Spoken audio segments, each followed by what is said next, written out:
অনেকদিন পরে আসছি আজকে ঘাস কাটতে। আজকে দেখি কতটুকু ঘাস কাটতে পারি। আজকে গরুটাকে পুরা পেট ভরে ফেলবো।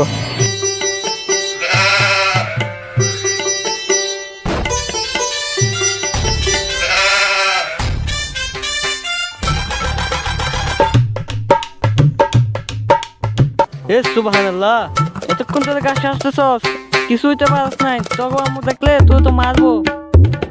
যা কাকু যা, কাজ করতেছি, এখানে ঝামেলা করিস না। বড়জনের হাতে উনস না কেন?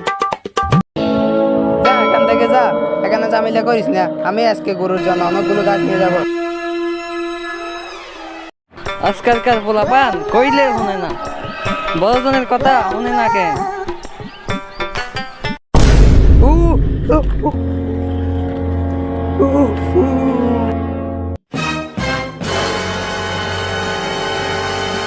এ সর্বনাশ, তুই কইছিলি না বাড়ি দিতে।